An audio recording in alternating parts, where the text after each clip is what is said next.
Who are you? Really, who are you? True worth of anyone really comes with trial in our life. It really shows us who we are in truth.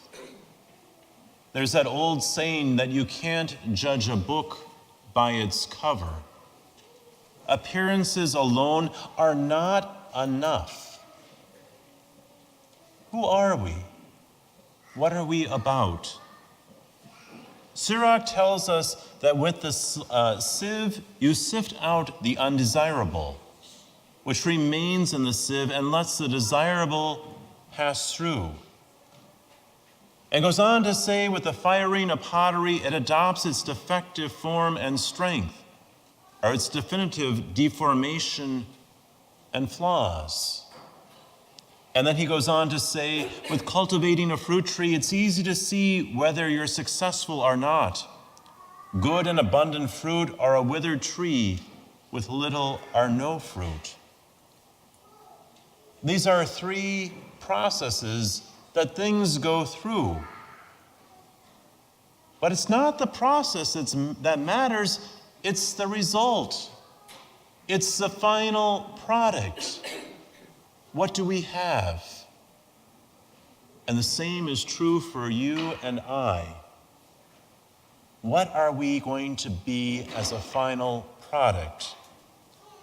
St. Paul himself in that second reading reminds us that it is thanks to our Lord that this process of telling good from evil, even among the well-intentioned, is not in vain. Our corruptibility, our mortality, it all comes from original sin. But if we don't keep original sin in check, it will destroy us. Our weakened wills, our weakened ability to follow Christ. And even our Lord finally reminds us that we must try to see and live clearly before helping others. Our Lord says, if you ask a blind man to help you cross the street, wouldn't that be kind of crazy? If they can't see if a vehicle is coming or not, if someone's going to hit you, won't you both fall into the pit? Who's leading us? Who's guiding us? Who are we following in our lives? We can't just invent this on our own. We need the help of Christ. We need the help of dependable people and solid traditions and truth. If someone recognizes something to be evil, they avoid it. That's kind of ethics 101. And that's why evil in our world today so often tries to disguise itself or mask itself as being good and glamorous. But do we see the truth? Do we recognize the truth? Can we see when it's a cover-up? When something that looks good is actually bad? In fact, our Lord teaches us not to judge people. But our Lord does remind us that we need to judge actions. If we see an action that is wrong, incorrect, immoral, we have a duty, we have an obligation to let that person know, to correct it. Love the sinner. Hate the sin.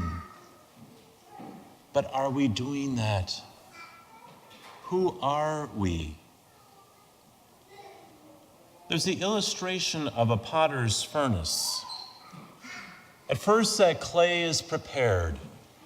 That potter sits down and begins to make that vessel or whatever they're making out of the pottery, out of the clay. And then they place it into that furnace, that kiln, to be hardened and completed. If there are flaws in the shaping of the object, of course, that furnace makes those deformations permanent.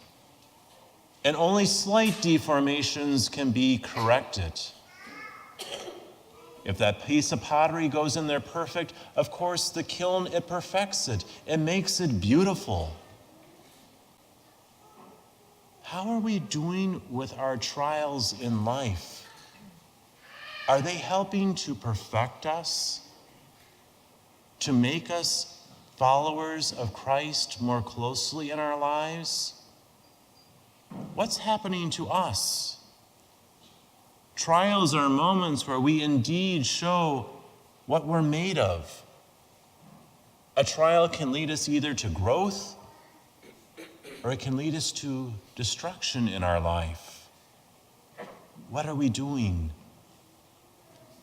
Sirach teaches us this week that the just are tried by fire.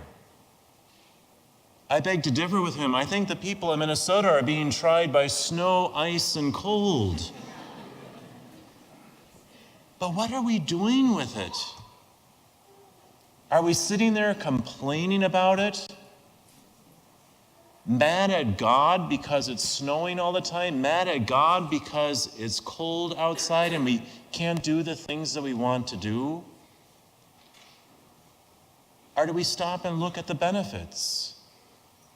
Emerald ash borer, 90% of those little bugs, they say were killed this winter because of the cold.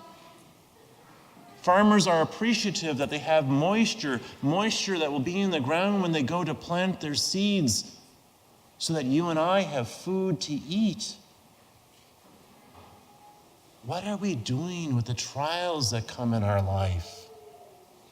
How are we facing them? Those trials are opportunities to look at ourselves and to say, who am I? Who am I trying to be?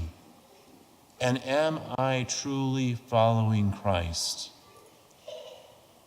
Did it help you identify the good? Does it help you to identify the evil in your life? Who are we trying to be? Because if we're not trying to be a saint, it certainly is all in vain. My brothers and sisters, who are we in the face of trial in our lives?